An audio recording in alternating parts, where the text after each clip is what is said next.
Sæl og blessuð öll sömul og virkilega gaman að fá að taka þátt í enn einum ársfundunum hjá Umhverfisstofnun. Mér langar til að koma inn á fjöldamörg atriði, mér skilst ég hafi bara 10 mínútur til að tala sem er allt og stutt fyrir mig sem að þið kveikið strax á perunni sem þekki mig að er alveg satt. Starfsviðið ykkar er svo víðfeðmt og mann langar til að koma inn á svo margt en ég ætla að takmarka mig við nokkur atriði. Og mér langar að byrja á loftslagsmálunum. Það er í rauninni stór tíðindi að við höfum rofið kyrrstöðuna í loftslagsmálum þar sem við erum farin að sjá núna árangur af þeim aðgerðum sem að gripið hefur verið til. 2% samdráttur milli 2018 og 19, það góð byrjun, en við ætlum okkur auðvitað miklu meira og það vitið þið manna best og kvenna best að það þangað sem að við stefnum. Ég ætla ekki að fara að rekja allar þær aðgerðir sem við gripið til, en mig langar að koma inn á það sem að kannski snýrað Umhverfisstofnun sérstaklega. Og það hvernig við höfum verið að styrkja stjórnsýsluna, bæði að bæta við fólki í ráðuneytinu, setja aukið fjármagnin á Umhverfisstofnun til þess að geta sinnt fjölmörgum verkefnum sem að tengjast umhverfismálum og þar með talið og sérstaklega loftslagsmálunum, ekki síst í tengslum við loftslagsbókhaldið, en líka varðandi miðlun og það að segja frá. Þannig að ég held ég láti þetta nægja varðandi loftslagsmálin og taki þá loftgæðin aðeins fyrir, sem að ég hef sennilega bara aldrei rætt á ársfundi Umhverfisstofnunar áður, þannig að það komið tími til. Loftgæðaáætlunin hreint loft til framtíðar sem var sett árið 2018 og gildir til 2029. Hún stjórntækið okkar sem við erum að vinna eftir. Við erum búin að ljúka við 50% af aðgerðum á þessu 12 ára tímabili og 20% af aðgerðum ýmist hafnar eða við það að hefjast. Og þarna hefur heilmikill árangur náðst og þar hafið þið spilað stórt hlutverk á Umhverfisstofnun og mig langar að óska ykkur til hamingju með nýja vefinn sem kannski ekki alveg glærnýr en loftgæði.is sem að aldeilis eitthvað sem að sennilega bara allflestir landsmenn hafa farið inn á núna út af gosinu. Og þetta skiptir okkur gríðarlega miklu máli til framtíðar að takast á við loftgæðamálin eins og þið best vitið og ég vil þakka ykkur fyrir ykkar framlag þar. Mér langar líka til að koma inn á annan málaflokk sem að ég hef ekki oft rætt við ykkur og það eru efnamálin. Það málaflokkur sem að mér finnst stundum svolítið gleymast í umræðinni. Hvernig með efni sem að eru í hlutum eins og til dæmi sem að bara leikföngum barna eða efni í umbúðum utan matvæli og svo framvegis og með hvaða móti getum við dregið úr neikvæðum áhrifum bæði á umhverfið en líka á líf og heilsu okkar sjálfra með því að horfa til efnamálana. Þar erum við auðvitað að horfa til efnalöggjafarinnar evrópsku sem að við höfum tekið upp í okkar regluverk en ég held líka að við getum gert ennþá betur í að miðla upplýsingum hvers konar efni eru raunverulega í hlutum og hvers konar áhrif þau efni að hafa á okkur og heilsu okkar. Og þar hefur Umhverfisstofnun líka stigið skref sem að eru mjög mikilvæg og ég vil fá að þakka ykkur fyrir það. Það ekki annað hægt samt en að nefna plastmálin þegar maður talar efni. Þar höfum við náttúrulega stigið í sameiningu stór skref á þessu kjörtímabili með því að banna plastpoka, með því að banna markaðssetningu á einnota plasthlutum eins og hnífapörum og plastiskum, eyrnapinnum og fleiri hlutum sem að við þurfum ekkert að nota. Við getum notað annars konar efni í staðinn og þetta skiptir máli, sendir skýr skilaboð út til samfélagsins það hvað koma skal. Og ég hef sagt það áður og segi það enn, við þurfum að koma á alþjóðlegum samningi til varnar plánetinu okkar þegar kemur að mengunarmálum sem tengjast plasti. Og aðgerðaráætlunin sem við settum árið 2020 í plastmálum, hún með einar 18 aðgerðir sem eru mikilvægar fyrir okkur að fylgja hér heima. Mér langar líka að koma aðeins inn á, nú þarf ég nefnilega að fletta blaðinu mínu og það alltaf svolítið erfitt í svona roki en bíðaðist, þetta alveg að koma. Já, mér langaði að nefna áður en að ég kem að náttúruverndinni aðeins að koma inn á grænu skrefin og loftslagsstefnu stjórnvalda og aukna ábyrgð Umhverfisstofnunar þegar kemur að úrgangsmálum. Þetta eru atriði sem að við höfum verið að stíga skref á þessu kjörtímabili og fjölgun opinberra stofnana í verkefninu grænu skrefin.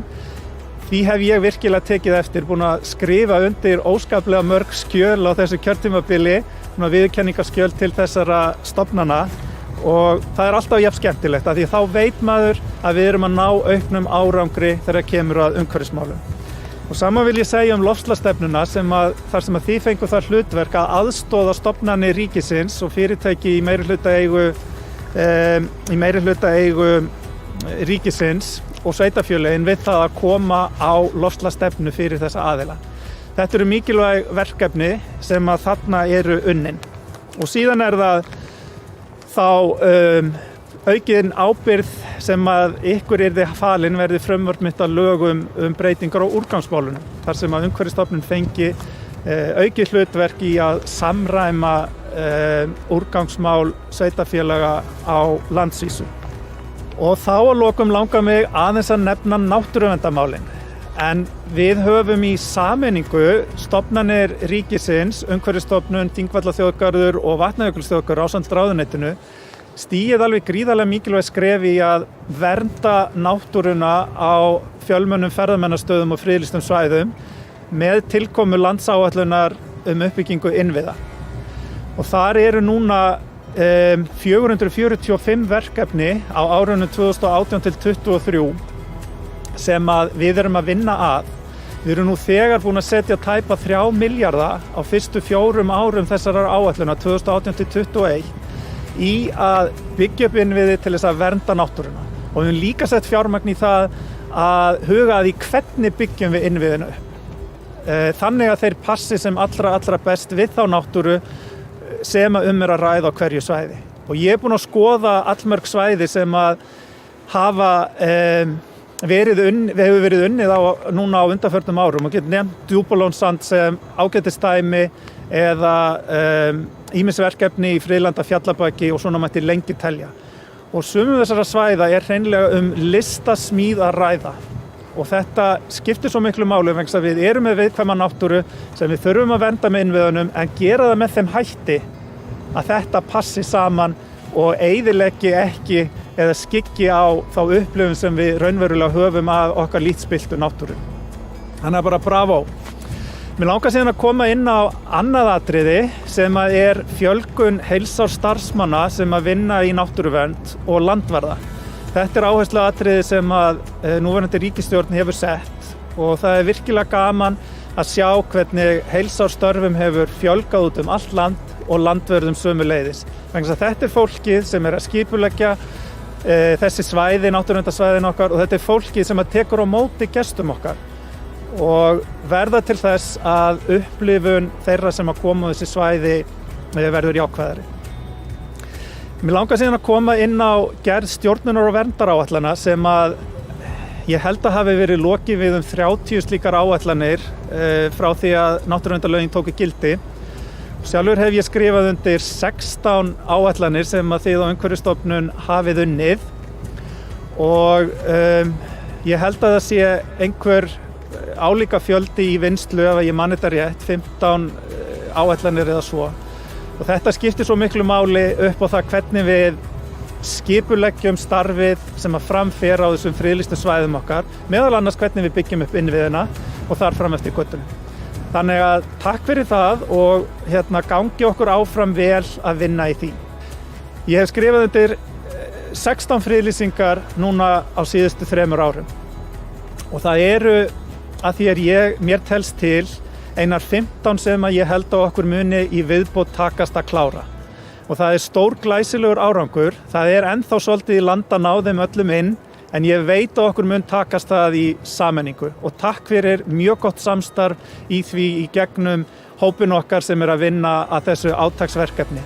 Það sem að við erum að taka svæði sem á gömlu náttúruverndaráætlunum og koma þeim í friðlýsingu. Taka svæði sem að eru í rammaáætlun og koma þeim svæðum loksins í var. Því að það voru þau ekki áður. Stórfljóti Jökulsá á Fjöllum getum við nefnt sem gott dæmi. Við getum nefnt sem dæmi að Geysir núna friðlýstur, Goðafoss, Kerlingafjöll, Látrabjarg.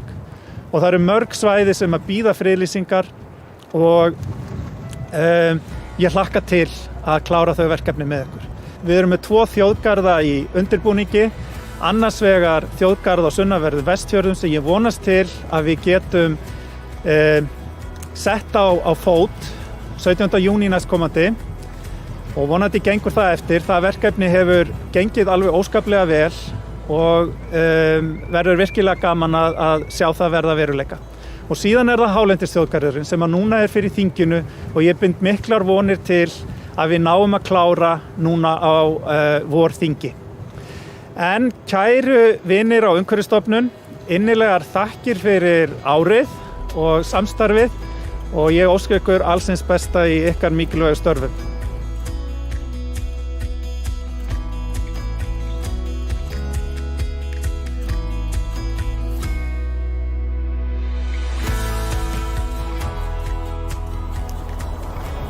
Velkomin á ársfund Umhverfisstofnunar. Við sjáum ástæðu til að slá tón bjartsýni í umhverfismálum.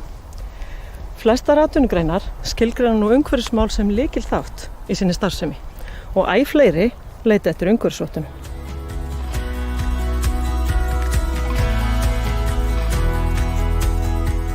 Umhverfisstofnun hefur leigt húsnæði á Reitum í 20 ár og þegar að síðasti leigusamningur var kominn á endastað þá var það hugmynd Umhverfisstofnunar að við myndum fá svansvottun á þessar framkvæmdir. Og okkur fannst það bara býsna góð hugmynd og virkilega gott tækifæri fyrir okkur til þess að læra á þessa gerð framkvæmda og í raun að mennta okkar ráðgjafa, okkar arkitekta og þessa verktaka sem að hafa verið að vinna mikið með Reitum í því að standa svona framkvæmd og draga lærdóm af. Okkur hjá Jáverk langaði að gera eitthvað í umhverfismálum hjá okkur og við vildum vinna að atriðum sem að væri eitthvað sem að skipti máli og þá vorum við fljóta að komast að þeirri niðurstöðu að umhverfisvottun á byggingaframkvæmd væri málið og þar vorum við fljóta að sjá að svansvottun væri besti kosturinn fyrir okkur. Umhverfisvottun hún tryggir að menn hagi verkefnið þannig að það verði sem minnst möguleg umhverfisáhrif af þessari framkvæmd sem að náttúrulega felur það í sér að það verið að rífa hér út fullt af byggingarefni og menn hugsist þá allavega áður en að þeir hendi því í ruslið. Reyni eftir fremsta megni að endurnýta hlutina, frekar heldur en að búa til sorp, bara til þess að kaupa svo eitthvað annað byggingarefni sem að veldur einhverjum umhverfisáhrifum annar staðar. Og svo tryggir þetta líka að menn séu aðeins að hugsa hvernig þeir hanna tæknikerfin. Hvernig verður kolefnisspor þessara eignar á meðan rekstur í henni?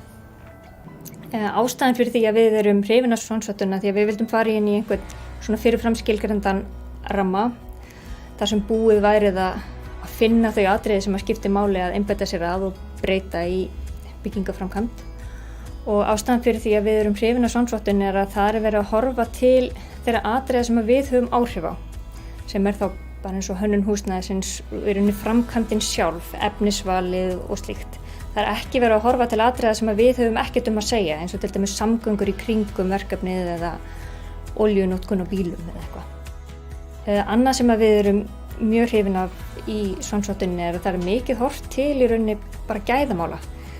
Það að þurfa að vera með rakavarnaráætlun og þurfa að leggja mikið púður í rakavarnir, loftþéttleikapróf, að vera með loftræsikerfi og með takmörkun á eiturefnum að þá eru þetta búið að bæta innivist, að þá ertu bara komin með betri vöru, þú ert með betra húsnæði og Íslendingar þekkja þetta vörumerki Svaninn, þannig að það ætti að skila sér alveg til neytandans að þeir vita það að þeir eru með betri vöru. Þegar við fórum að stað með þetta verkefni þá þurftum við að byrja á því að gera rakaúttekt til þess að tryggja að það yrði ekki einhver rakavandamál hérna í húsnæðinu. Síðan að gera mjög vandleg úttekt á byggingarefni í húsnæðinu. Það var í raun kortlagt hvert einasta byggingarefni hérna innandyra og þegar það var búið þá fórum við að rýna þau gögn til þess að taka ákvörðun hvað það væri sem hægt væri að endurnýta og hverju þurfti að farga og þá því sem þurfti að farga, hvernig væri þá hægt að farga því á viðeigandi hátt, koma því að endurnýtingu annar staðar eða flokka með réttum hætti. Og til dæmis þá tókum við byggingarefni úr þessari fasteign og endurnýttum annar staðar í eignasafni Reita og það var mjög gott. Þeir þættir sem við þurftum að gera til að uppfylla svansvottunina var kannski helst það að við þurftum að fá öll efni sem að notuð í framkvæmdina samþykkt. Við þurftum að þjálfa alla sem að koma að verkinu, alla verkamenn og iðnaðarmenn, undirverktaka, hönnuði og allt. Við þurfum að flokka allt rusl sem fellur til. Við þurfum að setja loftræsikerfi í húsin. Við erum með aðra gerð af steypu sem með minna kolefnisspor. Og síðan erum við með rakavarnaráætlun og leggjum svona meira púður í rakavarnir, rakamælingar á byggingarefnum og loftþéttleikapróf. Þetta eru svona stærstu póstarnir. Það kom okkur mest á óvart hvað kostaði lítið til viðbótar í verkinu að fara þessar umhverfisvænu leiðir. Hvað það bætti raun litlu við þann kostnað sem við áætlað til verksins, en það var fyrst og fremst fólgin í auknu verkeftirliti til þess að tryggja að þessar umhverfisvænu áherslur skiluðu sér í framkvæmdina. Til dæmis verkefnastjórinn sem að þurfti að passa að efnisvalið væri rétt, tryggja að verktakinn skilaði því réttu á verkstað og síðan alls konar úttektir. Við erum að flokka allt sorp sem fellur til og leggja töluvert meira svona púður í það, flokka í marga flokka og fylgja því vel eftir að allt sé flokkað. Við erum að þjálfa alla sem að koma að verkinu, hvort sem að það eru iðnaðarmenn eða verkamenn, byrgjar í kringum verki. Við erum að leggja mikið púður í fræðslu handa öllum þessum aðilum og svona fræðsla og fyrir þessa aðila að taka þátt í svona verkefni að þá smitar það svona vonandi eitthvað út frá sér yfir í aðra þætti. Það komi kannski mest á óvart í þessu ferli hvað allir eru búinir að vera jákvæðir. Ég var pínu hrædd að þegar maður fær á stað að messa yfir iðnaðar og verkamönnum yfir það og flokka allt rusl sem að fellur til og þeir mætti ekki kaupa hvaða efni sem er út af umhverfis og heilbrigðis ástæðum að þá eru þau nú bara fussað og sveigað en það er allir bara búinir að vera mjög jákvæðir. Þannig að bara mjög gaman að því. Því fylgir mikið gleði að nú stundum við náttúruvernd í verki með sterkari innviðum á friðlýstum svæðum. Landverðirnir eru á staðnum, vega og meta hvað þarf að gera og framkvæma það. Það er töluverður ávinningur af friðlýsingu svæða. Við erum að vernda svæðin til framtíðar, taka utan um þau með betra skipulagi og ferðaþjónustan fara aukna möguleika til að blómstra.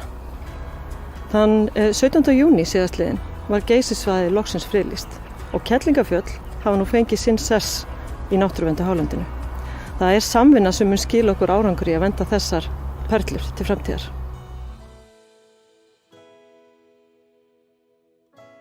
Umhverfisstofnun hefur í samstarfi við Umhverfis- og auðlindaráðuneytið staðið fyrir átaki í friðlýsingum síðan í júní 2018.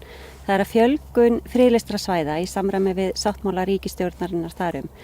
Eitt af hlutverkum Umhverfisstofnunar í þessu starfi er að undirbúa friðlýsingar. Þá erum við að undirbúa svæði sem er á eldri náttúruverndaráætlunum, stækkun þjóðgarðsins Snæfellsjökuls, svæða sem er í verndarflokki rammaáætlunar og síðan svæða sem eru undir álagi vegna ferðamanna.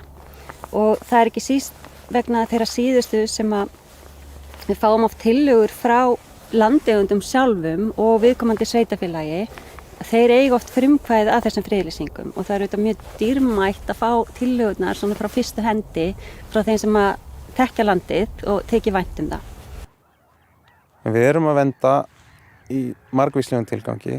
Það skilja allir að við viljum vernda einstök svæði af því að þau eru vísindilega merkileg og við viljum geta rannsakað þau í framtíðinni. Við erum líka með svæði sem að skipta tegundir miklu máli eins og bjöllutegundir eða fuglategundir og þess vegna verndum við svæðin fyrir stofnana. En svo eru önnur svæði sem við verndum fyrir okkur sjálf, fyrir mannfólki. Það eru margir sem rækta garðinn sinn, eru að rækta pottaplöntur inni hjá sér, eru jafnvel með fiskabúr heima hjá sér.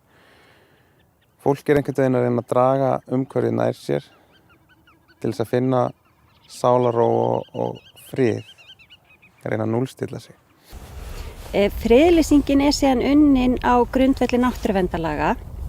Markmið lagana er að vernda til framtíðar fjölbreytni íslenskrar náttúru, jarðfræðilega og líffræðilega fjölbreytni og fjölbreytni landslags. En það er líka markmið lagana að vernda og nýta á sjálfbæran hátt auðlindir og náttúrugæði landsins.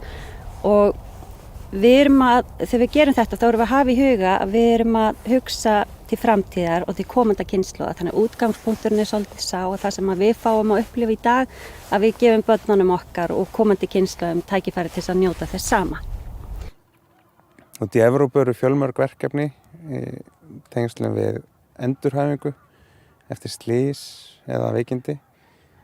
Það líka verið að vinna með meðferðarúrræði vegna fíknisjúkdóma allt á friðlýstum svæðum vegna þess að við í Evrópu eru opin, græn eða blá svæði, vatnasvæði orðin fágæt gæði. Hér á Íslandi höfum við gríðarleg tækifæri. Við höfum fullt af landi og mikið af því óspillt. Ef við reyndar myndum hugsa sem til þessa græn svæði og óspillt náttúra sé í beinu samhengi við heilbrigði fólks, þá ætti Íslendingar að vera heilbrigðasta þjóð í heimi. En við erum bara eins og allir hinnir, við erum að kljást við okkar mál í heilbrigðiskerfinu. En líklega snýst þetta að rosalega miklu leyti aðgengi að náttúrunni. Og þeir sem helst þurfa á útivistin að halda eru kannski þeir sem ekki komast með góðum hætti út í náttúruna. En við erum síðan svo eina þessum undirbúningi, þetta samstarfsverkefni stofnunarinnar, landeigenda, viðkomandi sveitafélaga og ráðuneytisins, auk þess sem haft samráð við sérfræðinga og aðrar fagstofnanir.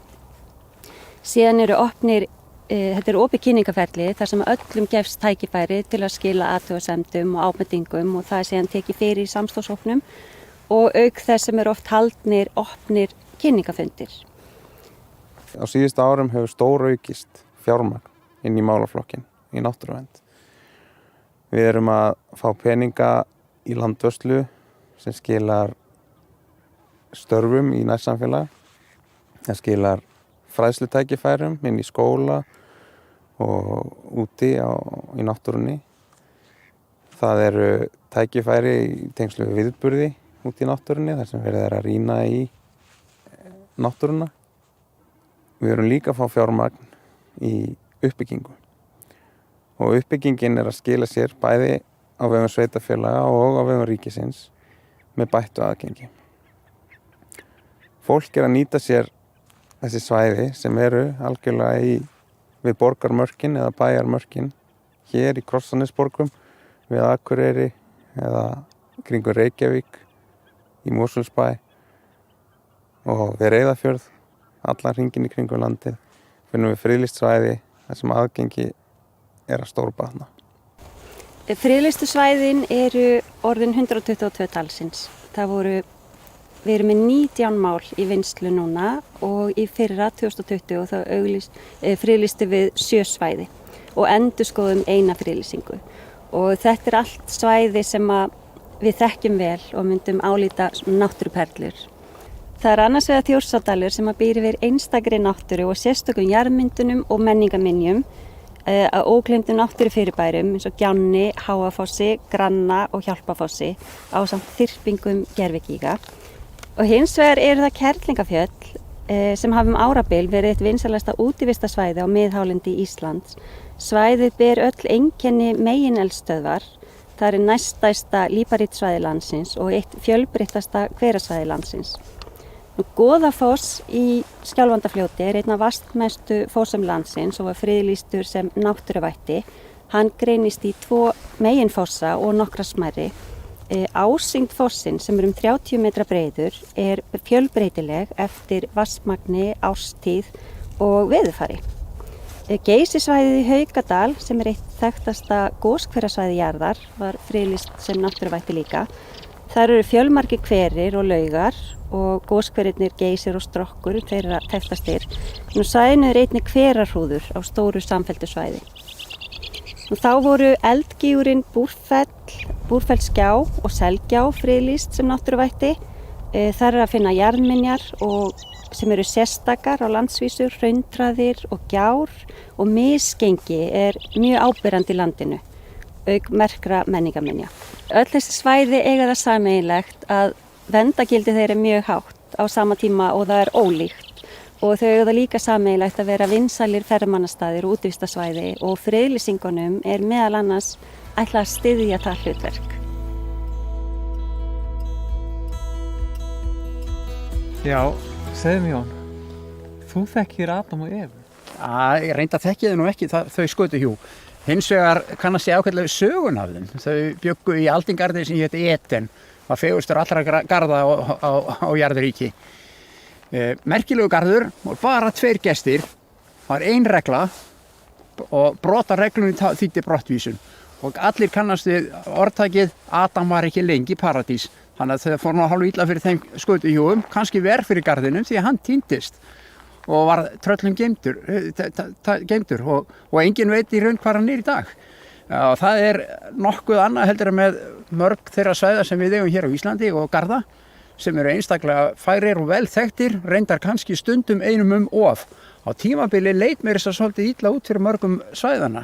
Þau voru komin á rauðan lista, það er að segja válista yfir svæði sem voru að tapa gildi sínu vegna ágangs og álags af völdum ferðamanna.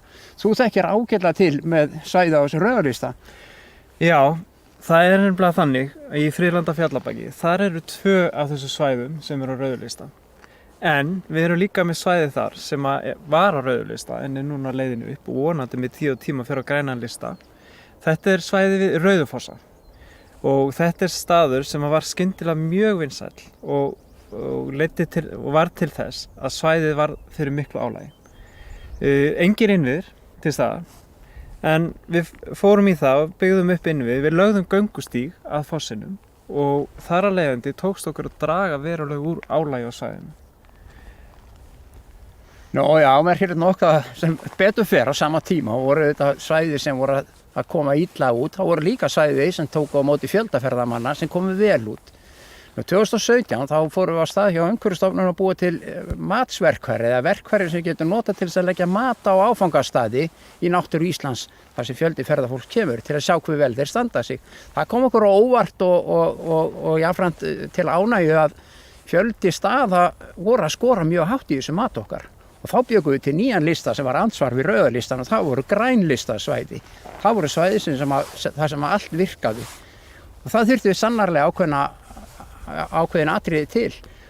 Ég átt hugsa að geta öll svæði orðið grænlistasvæði, það er ekkert ólíklegt, við getum gert Ísland þess vegna allt grænt. En þú getur kannski sagt okkur frá einhverju grænlistasvæði? Já, klárlega. Það er bara ansi mörg á grænulista og það var það nefna Dynjanda sem var nú á rauðulista og svo Dverghamrar sem er komin á grænulista líka. En svo er eitt stað sem ég langar að nefna á þínu svæði, í þjóðgarðinu Snæfellsjökli. Þakka þér fyrir. Einn af nokkrum sem er á grænulista þar. Það er Skálasnagi og þar er dæmi mjög vel heppnaða innviði. Og þar eru innviðir sem að bæði auka öryggi gesta og upplifun þeirra og þar er aðgengi fyrir hjólastóla. Já, og við leggjum orðið með áherslu á aðgengi fyrir hjólastóla nánast öllum stöðum sem eru grænir og annað borð er hægt að koma hjólastólum að. Já, vegna þess að þegar við byggjum innvið þá þurfum við að líta til þess að þar sem því er viðkomið að við getum gert aðgengi fyrir alla. Já, nú er kannski gaman að segja til þess að Skálasnagi er nefndur Svörtuloft utan frá sjó og í því nafni það felast hughrif. Og það er kannski líka það sem við erum að gera. Við erum að draga fram hughrif hjá fólki. En ég hef sagt ykkur á síðasta ári, þá lögðum við mat á 150 svæði hér á Íslandi, eða áfangastaði.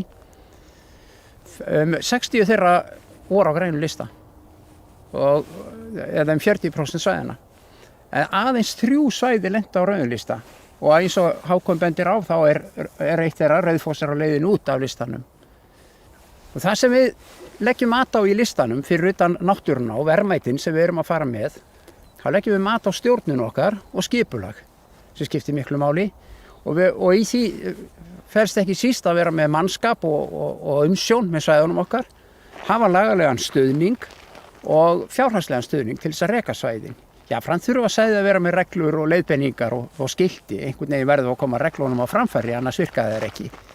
Nú og svo það innviðirnir og innviðirnir eru öllum svæðum gríðarlega mikilvægir. Innviðirnir kannski stæðsti einstakir þátturinn í náttúruverndinni. Það margt í innviðunum og Hákon getur sagt okkur betur frá þeim. Já, mér finnst að mikilvægstu innviðirnir, það eru landareigðir. Vegna þess að þeir koma í staðinn fyrir marga efnislega innviði. Þeir eru mjög fjölhæfir, þeir fræða og upplýsa gesti svæðin. Þeir eru gestgjafar svæðan. Og þeir leiðbeinum það hvernig þér ber að ganga svæðin og sjá til þess líka að vakta náttúruna, fylgjast með álagi á svæðin. Já, stjórn og stýring skiptir miklu máli, alveg eins og innviðirnir. Léleg stjórn, lélegir innviðir geta haft slæm áhrif, dæmi hjá þér Hákon? Já, það er heilmikið list að byggja innviði. Og við getum sagt sem svo að það séum tvenns konar innviði að ræða. Það eru innviði sem við flytjum á staðinn og svo þegar við vinnum úr þeim efnivið sem til staðar á svæðinu. En innviði sem eru fluttir á staðinn, þeir þurfa að vera þannig og gerðir að þeir séu afturkræfir. Það er að við getum fjarlægt það án þess að þeir skilja eftir nein ummerki. Svo það líka huga því að innviðir séu rétt uppbyggðir vegna þess að rangt uppbyggðir innviðir geta valdið frekari álagi á svæðinu, frekar en við værum ekki með innviði á staðinu. Þannig að listin í að byggja upp innviði felst í því að þeir falli vel að náttúrulega umhverfi sínu og fólk virkilega njóti þess að nota það. Já, og svo má ekki gleyma einu sem hefur sannarlega þó byggt upp og er réttur innviður og það eru stjórnvöld á landinu. Þau sett á laggirnar áætlun, landsáætlun með löngu nafni uppbyggingu landsáætlun uppbyggingu innviða til verndar náttúru og sögulegu minjum á Íslandi. Þetta hefur gjörbreytt stöðu okkar, þessi listi, þessi áætlun. Allt í einu sjáum við fram í tíman. Við getum gert það plön og úrbætir sem við sannlega þurftum að fara í og voru bara á náttborðinu hjá okkur allt í einu orðnar að veruleika. Hvert svæði af öðru fer á græna lista og það er ekki langt í að við verðum með landi nánast allt grænt og Ísland verði sú paradís og sú perla sem það sannarlega á skilið að vera. Við erum að ná að grípa verðmætin aðeins betur og það eru atvinnutækifæri í því að nýta ýmislegt efni sem fellur til í framleiðslu og neyslu. Kynslóðin sem er að fara að taka við gerir sér glögga grein fyrir neyslunni og áhrifum hennar og er tilbúin að taka ábyrgð. Við sáum það til dæmis í Spjaraþóni sem við héldum síðastliðið haust sem var textílverkefni nýtingu textíl. Og núna viljum við gjarnan efla þjónustu Umhverfisstofnunar fyrir þá aðila sem halda út á braut nýsköpunar.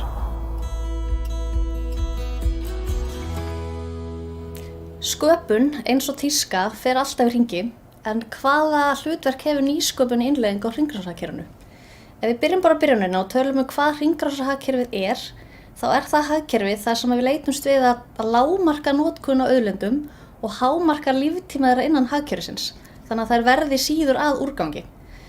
Og svona helstu leiðirnar sem við höfum til þessa innleiða hringrásarhagkerfið er endurvinnsla, endurframleiðsla, endurnotkun, viðgerðir og deiling, þessa deilihagkerfið. Og ef við skoðum að stöðun í dag, þá þekkjum við kannski endurvinnsluna best, vitum hvað hún snýst um og okkur hún er mikilvæg. Og hún er mjög mikilvæg til þess að koma úrgangnum aftur inn í hagkerfið, en við þurfum líka að passa okkur að gleyma ekki hinum hagkerfunum, eins og deilihagkerfinu og viðgerðarhagkerfinu, endurnotkun og endurframleiðslu. Til þess að við getum unnið kannski svona, myndi segja, ofar í hringrásinni, þá þurfum við að hugsa miklu meira hönnun og í rauninni bara vörur og hvernig við getum hámarkað líftíma þessara vara í hagkerfinum. Og þarna skiptir til dæmis máli að hugsa bara strax í hönnunarferlinu hvað efnið þú ert að nota. Að þú ert að nota til dæmis skaðleg efni að þá geta þau komið í veg fyrir að þú getur svo endur notað eða endur unnið vöruna seinna í svona hennar líftíma. Þannig að já, til þess að við sem samfélag getum komist nær svona hringrásarhagkerfinu þá þurfum við að huga svolítið að hönnun og í því vera svolítið skapandi og huga að nýsköpun. Og við hjá Umhverfisstofnun erum mjög meðvituð að nýsköpun er lykilhugtak þegar kemur að innleiðingu á hringrásarhagkerfinu. Og ef við ætlum að stýra markanum inn á hringrænni viðskiptamódel þá þurfum við bara að hugsa um nýsköpun og við erum kannski ennþá sem stofnun að læra hvernig við getum verið hreyfiafl í þessari þróun og hvernig við ætlum að styðja við nýsköpun í samfélaginu. En það sem við höfum gert síðustu ár og erum svona orðin nokkuð góð í er að halda hugmyndasmiðjur eða hackathon sem er bara leið til að draga fólk saman og tala mögulega lausnir umhverfisvandanum. Og þetta er fólk kannski úr mismunandi geirum og mismunandi bakgrunnum sem hefur svona kannski sömu ástríðu og við erum að reyna að leiða þetta fólk saman til að ræða lausnir. Og þetta til dæmis plastathonið sem vorum með árið 2019 og svo spjarathonið sem vorum með árið 2020. Svo tókum við líka þátt í gagnathoni fyrir umhverfið. Þar voru þáttakendur að vinna með gögn frá Umhverfisstofnun og forstjórinn okkar var í dómnefnd og svo voru sérfræðingar frá okkur líka í hlutverki leiðbeinanda. Og kannski með þessum svona hugmyndasmiðjum þá erum við svolítið að láta stjórnsýsluna hitta svona meira skapandi einstaklingar sem við erum ekki vön að vera í miklum samskiptum við til þess að búa til einhverja snilld, einhverja nýsköpunar lausnir sem geta svo stuðla að innleiðingu á hringrásarhagkerfinu. Og verðmæti þessara viðburða eftir að við erum búin að halda nokkra svona og taka þátt í þeim er kannski tvöföld, eða þess að það eru tvenn mismunandi verðmæti. Annars vegar það bara þessar hugmyndir sem koma út og innleiðing þeirra í samfélaginu. En kannski það sem við erum að sjá og svona feedback sem við höfum fengið frá þáttakendum er líka mikilvægið í tengslamyndum. Að ég raun að leyfa einstaklingu sem að þekkjast ekki og eru með mismunandi bakgrunn en kannski sömu ástríðu að hittast og ræða þetta bara á svolítið svona skapandi og breiðum grundvelli. Þannig að tengslamyndurinn hefur verið kannski eitt helsta svona verðmæti í þessum viðburðum. Og já, talandi tengslamyndun, þá það líka eitthvað sem við þurfum svolítið að vinna með og horfa inn á við hjá stofnuninni, að festast ekki bara í okkar sílói og vera mjög meðvitið að ef við ætlum að takast á við þessi stóru vandamál eins og loftslagsbreytingar, þá þurfum við að vinna þvert á kerfi. Umhverfismálin get ekki bara verið málefni eins ráðuneytis eða einnar stofnunar. Við þurfum að hugsa þetta í stærra samhengi og vinna saman og tala við fleiri aðila í hinum sílónum til þess í rauninni að bara geta haldið áfram. Og við erum náttúrulega alltaf markvisst í samtali við bæði aðra stofnunar og atvinnulífið, en þarna þurfum við samt að vera vakandi fyrir að gleyma ekki þessu samtali.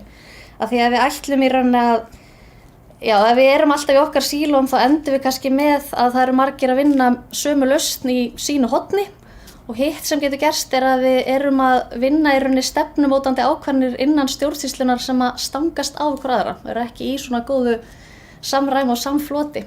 Þannig að þetta er eitthvað sem við þurfum að hugsa bara mjög virt Að lokum bara nefna að ríkið er náttúrulega mjög mikilvægur fjármögnunar aðili þegar kemur að því að styðja við nýsköpun og þarna er líka alltaf mikilvægt að vera hugsandi yfir hvernig við getum gert betur og mjög skemmtilegt dæmi svona nýlega er að Umhverfis- og auðlindaráðuneytið var að auglýsa opnun styrkja til að ýta við rauninni græna nýsköpun og hringrásarhagkerfið þá sérstaklega. Og þetta er 200 milljónir á ári og hugmyndin kemur einmitt frá Umhverfisstofnun til að byrja með. Þannig að það er mjög gaman að sjá hvað þetta er orðið að veruleika hratt og við þurfum meira af svona verkefnum til þess að geta beint fjármagninu í réttar áttir til að styðja við þessa grænu nýsköpun sem við þurfum á að halda. En já, sem samfélag þá viljum við náttúrulega vaxa og þroskast og eins og staðan í dag, þá erum við að nota rosalega mikið af auðlindum og við erum að nota það rosalega hratt og eftirspurnir er alltaf að aukast. Þannig að markmið þarf að vera uppbygging á hagkerfi þar sem að við erum að halda hráefnunum í þessari lokur hringás og í þessu hagkerfi þá verður náttúrulega engin sóun, það er fullkomið og allar auðlindir jarðar eru bara metnar af þeim verðmætum sem það eiga skilið. Þannig að það er svona framtíðarsýn og þangað sem við þurfum að fara og nýsköpun og samvinna er algjört lykilatriði þegar kemur að þessari innleiðingu og þessum breytingum sem við stöndum frammi fyrir. Og þannig snýst í rauninni græn nýsköpun svolítið að nýta nútíma þekkingu og tækni til þess að innleiða nýtni fortíðarinnar eða svona hugmyndafræði sem við könnumst við úr fortíðinni. Og Umhverfisstofnun ætlar sér að vera hreyfiafl og lykilaðili í þessari umbreytingu. Umhverfisstofnun starfar all land. Það er bæði áskorun og mikið tækifæri. Við fengum samstarfsaðila til að fjalla störf staðsetningar og gefa okkur ábendingar inn í framtíðina.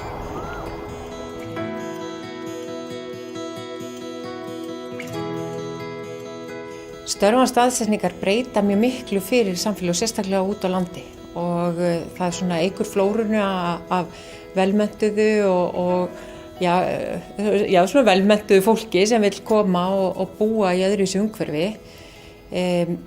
ég held að við getum líka sagt að þetta verður svona frjórra samfélag sem getur orðið til með þessum hópi og svo það nú bara þannig að stundum skiptir það máli fyrir fólk á einhverjum tímapunkti fjölskyldur að búa í svona hægara umhverfi.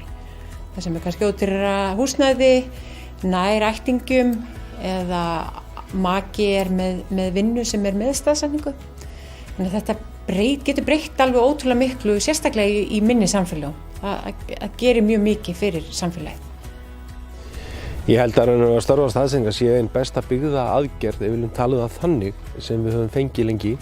Við sjáum það ennþá betur og betur með tækninni og öllu því að okkur gefst tækifæri til þess að búa og vinna hvar sem er. Þannig ég held að störfin, þessi sýn núna sé á þeim stað. Við höfum oft farið á stað með þetta.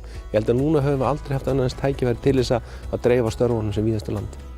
Fyrir samfélagið almennt og fyrir samfélagin út landið breyta störfanstaðsetningar því möguleikum fólks til starfa.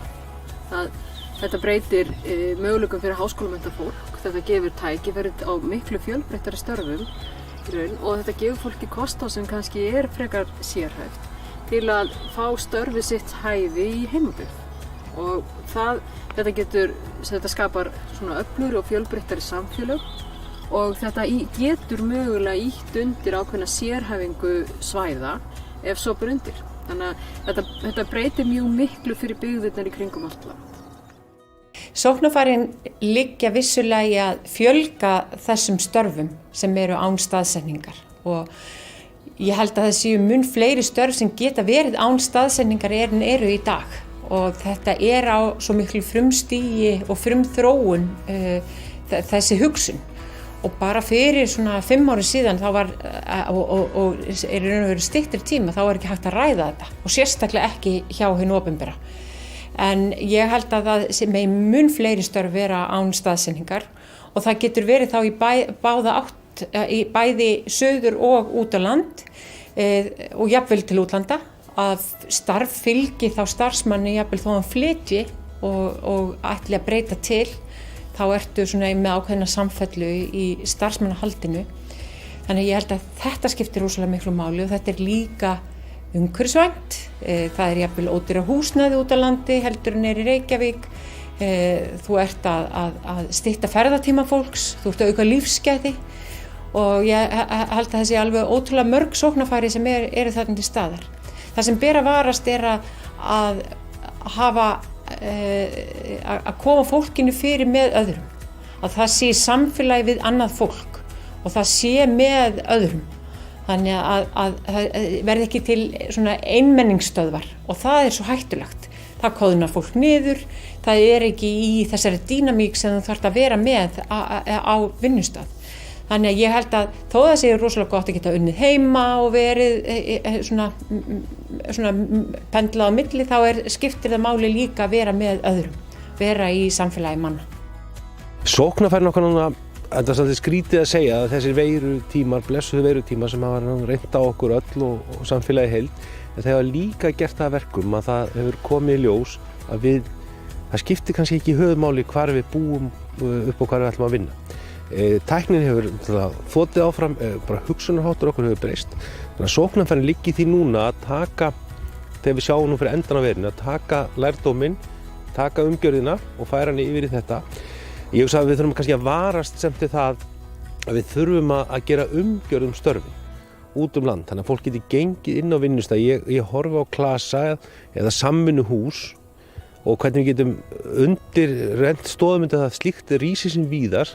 Þannig að fólk eigi sér samt vinnustað, borsi frá hvar það vinnur og leið samfélag, tengslanett. Þar séu hluti, við þurfum að varast það kannski að horfa á þannig að þetta verði bara einmenningsstörf, við þurfum líka að gefa fólki til tækifæri að blanda saman með aðra. Sóknarfærin liggja í raun og veru í því að sem flestar stofnanir sjá sér fært að auglýsa störfanstaðsetningar og nýti sér í raun starfskrafta fólk sem vill búa á fjölbreyttum stöðum út allt land. Tækifærin þau felast líka í raun hugarfæri nýsköpunar og í því að hagnýta tæknina til þess í raun að að geta nýtt, geta í raun boðið fólki út allt land að notfæra sér alls konar aðstæður. En það felst ákveðin tækifæri líka í að tengjast nærumhverfinu, tengjast umhverfinu sem að þú ert í og eru svona, þetta getur skapað möguleika á samstarfsverkefnum, milli stofnana, þverfagleg verkefni og ýmislegt fleira.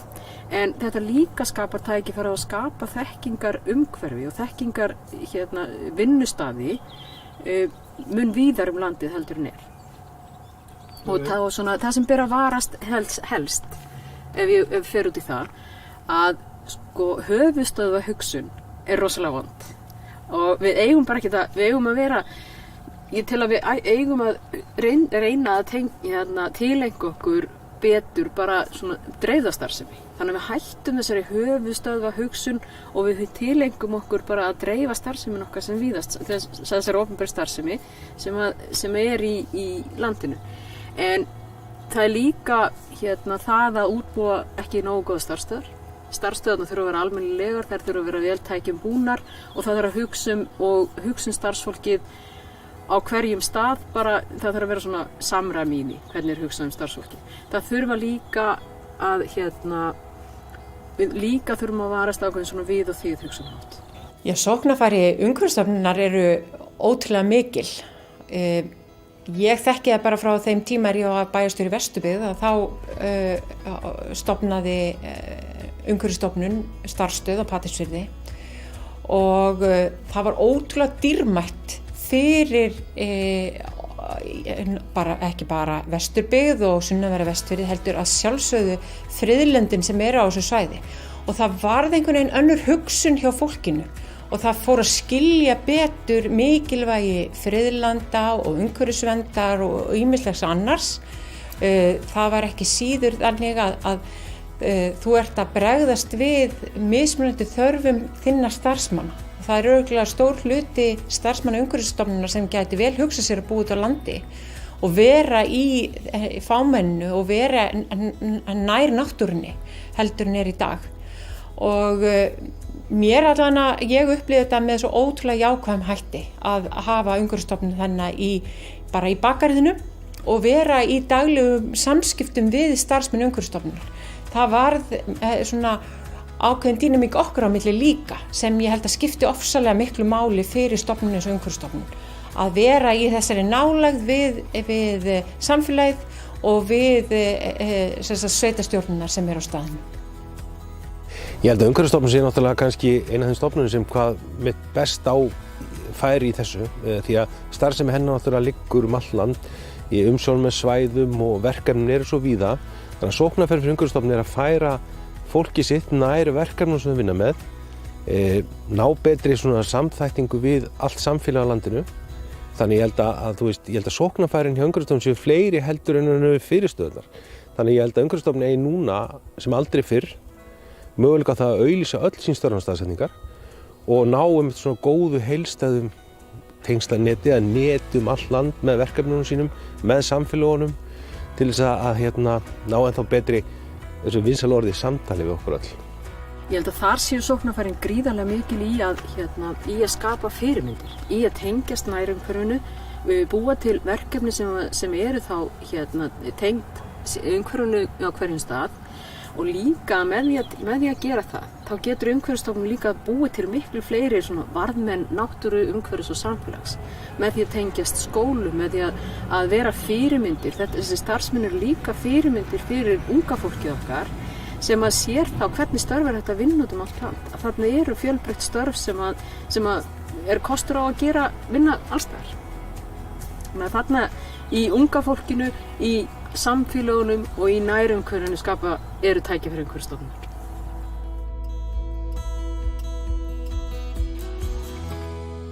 Störf án staðsetningar lykil hugsun hjá okkur á umhverfisstofnun.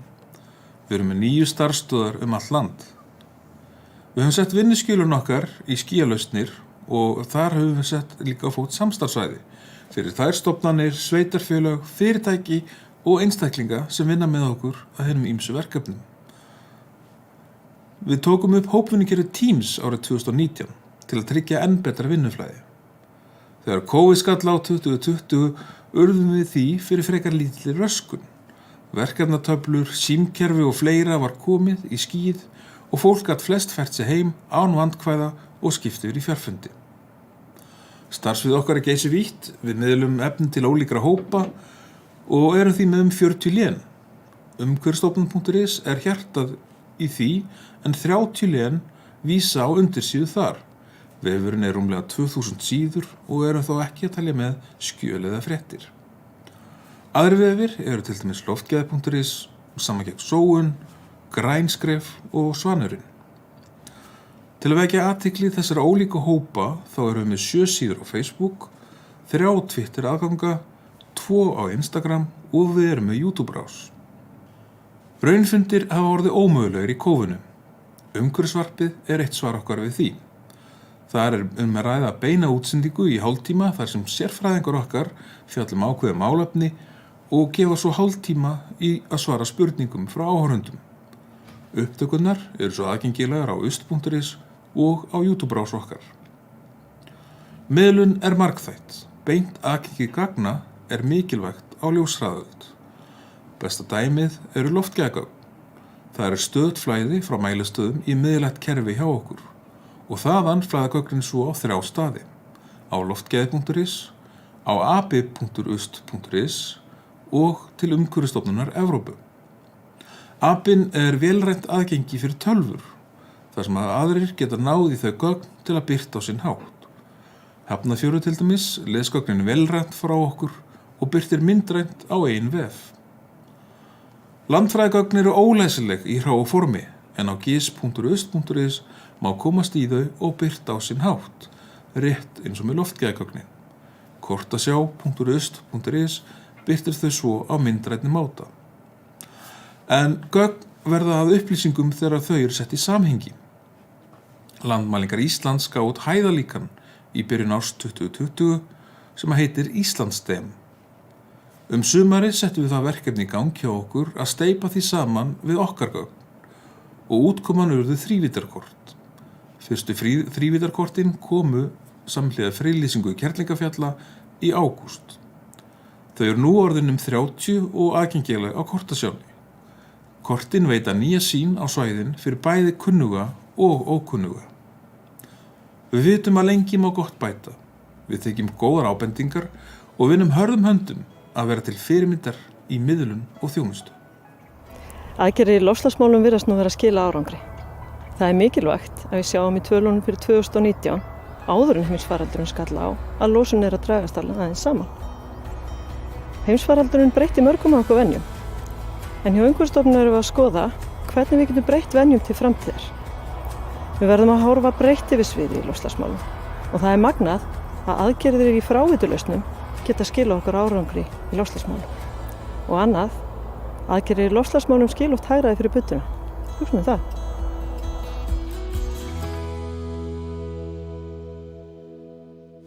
Við vitum að óhreinsa fráveituvatn getur haft neikvæð áhrif á umhverfi okkar. Við vitum líka að ábyrg umhverfisstjórnun og hreinsun fráveituvatns getur dregið úr þessu álagi. Það eru spennandi hlutir að gerast í fráveitumálunum í dag, en fyrst ætla ég að segja ykkur aðeins frá vatnaáætlun. En það fyrsta vatnaáætlun Íslands núna í kynningu til 15. júní. Með vatnaáætlun fylgir aðgerðaáætlun, en þar eru settar fram aðgerðir sem eiga að tryggja gott ástand vatns og 18 af þessum aðgerðum snúa einmitt að fráveitumálum. En það eru fyrst og fremst aðgerðir sem snúa því að framfylgja kröfum reglugerðum fráveitur og skólp, skera úr óvissu á álag á vatn frá fráveitu, gera leiðbeininga fyrir heilbrigðiseftirlit, sveitarfélög og fráveitur, samræma starfsleyfisskilyrði fyrir fráveitur og síðan auðvitað að fylgja eftir úrbótum. Með þessum aðgerðum erum við, heilbrigðiseftirlitin og fleiri, að búa til ramma fyrir innleiðingu á kröfum reglugerða og tryggja þannig góða innleiðingu á þeim. Leið og við tölum bættar fráveiturhreinsun, að þá þurfum við líka að ræða endurnýtingu úrgangs. En leið og við aukum hreinsun fráveituvatns, þá aukum við magn seyru. En seyra góður áburðargjafi full af lífrænu efni og næringarefnum sem við getum nýtt fremur heldur en að losa þau öll út í sjó. Við getum nýtt til dæmis seyru til uppgræðslu en það nú þegar gert til dæmis á Suðurlandi og Hólasandi og Mývatni. Það eru líka tækifæri í nýtingu lífræns úrgangs hjá fyrirtækjum, til dæmis fiskeldi, en Umhverfisstofnun hefur einmitt látið búa til leiðbeiningar fyrir fyrirtæki endurnýtingu á þessum úrgangi. Nýting á innlendum lífrænum úrgangi getur einmitt dregið úr þörfinni á að flytja inn tilbúin áburð og dregur þannig úr umhverfis- og loftslagsáhrifum. Næsti punktur varðar einmitt loftslagsmálin, en í tengslu við vatnaáætlun þá létu Umhverfisstofnun gera greiningu á umfangi losunar gróðurhúsalofttegunda frá fráveituvatni. Þá áætlað að 28 stærstu þéttbýlin á Íslandi sé að losa það bil 29.000 tonn af koltvísýringsígildum á ári. Síðan var einnig metið hversu mikil þessi losun yrði ef að öll þessi umræddu þéttbýli myndu fara í einstreps-hreinsun, eða 630 tonn jafnvel þó að seyran fari í urðun, en 3.100 tonn ef seyran fyrir landgræðslu, sem yrði samdrátturinn. Og ef öll þessi þéttbýli færi 2 þrepa hreinsun, þá yrði samdrátturinn ennþá meiri eða 12.000 tonn ef seyran yrði sett í landgræðslu. Þannig að tækifærin eru mörg, en það í mörg horn að líta í fráveitunni. En ávinningur þess að hreinsa fráveituvatn mikill. Bæði að við drögum úr álagi á vatnsauðlindin okkar, við getum nýtt hráefni sem skapast og líka dregið úr losun gróðurhúsalofttegunda. Í þessu erindi ætlum við að beina augum okkar að fyrirtækjunum á landinu og þeim tækifærum sem leynast þar í að minnka umhverfisáhrif og minnka losun gróðurhúsalofttegunda til dæmis. En tækifærin leynast mjög víða í fyrirtækjareksturinn, bara rétt eins og hjá okkur almenningi í bara daglegri hegðun. Og þess vegna mjög mikilvægt að fyrirtækin sjálf innleiði umhverfisstjórnun í sín daglega rekstur, greini tækifærin, hvernig losunin, hvernig úrgangurinn sem myndast, hvernig hegðunin og einhver tækifæri sem við getum notað í reksturinn. Og það ekki síður mikilvægt að fyrirtækin beiti líka aðferðum svo sem þessu þjálfun og fyrirbyggjandi aðgerðum til þess að bregðast við áður en skaði skeður, til dæmis mengunarhóp eða annað. Og þjálfið viðbrögð það hvernig við bregðast við ef svoleiðis slys kom upp. Þessar kröfur fyrirtækina eru rammaðar inn í starfsleyfi sem að miðast við starfsemina og ekki síður staðsetninguna sem starfsemin stödd. Þannig líka tekið mið af því hvernig viðtækin eða hvernig umhverfið í kringum starfsemina og hversu strangar kröfur þarf að gera. Þessi starfsleyfi eru tekin út í reglubundnu eftirliti stofnunarinnar og í reglubundnu eftirliti skoðum við hvort að þau séu að framfylgja þeim skilyrðum sem sett í starfsleyfi. Ef ekki skráð frávik með kerfisbundum hætti og þannig öllum frávikum fylgt eftir þannig að viðunandi úrbætur séu gerðar. Og með því að skrá þetta svona kerfisbundið að þá sjá fyrirtækin hvort þessi árangur eða ekki. Og við sjáum það sömuleiðis að með því að gera þetta sýnilegt að þá bregðast fyrirtækin betur við. Og þannig hefur frávikum fækkað ef við berum saman 2017 og alveg núna til 2020. Að það eru færri frávik sem eru skráðu hvert fyrirtæki. En eins og ég sagði áðan, þá skiptir rosalega miklu máli að fyrirtækin bregðist við áður en frávikin verða. Við viljum helst að þau séu með innri markmið, innri stefnu það að nýta tækifærin sem leynast. Og þau séu sjálf með umhverfisvitund og þau skilji sinn rekstur sem allra best. Og þannig gengið lengra að í reglubundnu eftirliti hvert og eitt fyrirtæki áhættumetið. Þar sem að niðurstöður í eftirlitinu eru nýttar til þess að skoða hver áhættan af starfseminni hverju sinni. Og fyrirtækin hafa þannig tækifæri til þess að hafa áhrif á það hversu oft við komum á staðinn. Því ef við sjáum að fyrirtækin standa sig vel, það lítil áhætta, þá raðast þau í minni áhættuflokk og við komum sjaldnar. Ef áhættan mikil, komum við oftar. Og þetta breytilegt í hvert sinn sem að við komum því við endurmetum reglubundið og þannig verður breytileiki á milli ára. Og við sjáum það núna þegar við erum búin að keyra í 2 ár að það bara talsverður breytileiki og fyrirtækin eru að bregðast við, nýta þessi tækifæri og þannig var töluverð lækkun á fyrirtækjum, fækkun á fyrirtækjum sem eru í hæsta áhættuflokki sem bendir til þess að fyrirtækin séu að bæta umhverfisstjórnun í fyrirtækinu. En svo það loftslagsmálin og sömuleiðis þá teljum við mjög brýnt að nýta tækifæri til þess að fyrirtækin dragi úr þeirri losun. Og það samevrópskt kerfi sem hefur verið sett á laggirnar sem kallað ETS. En það eins konar viðskiptakerfi sem að fyrirtækin sem að losa mest ganga í, þar sem að þeim úthlutað losunarheimildum. Losunarheimild svona eining þar sem að samsvarar losun á 1 tonni af koldíoxíð ígildi. Losunarheimildirnar eru síðan eins og gjaldmiðill. Þannig að ef þú þarft að nota meira, þá þarft að kaupa meira. Ef þú þarft ekki að nota það, þá bara að gera að selja það. Grunnurinn að það kortlagt hvernig losunin hjá þessum stærstu fyrirtækjum sem losa mest. Og þannig úthlutað hluta og svo þurfum við að kaupa restina.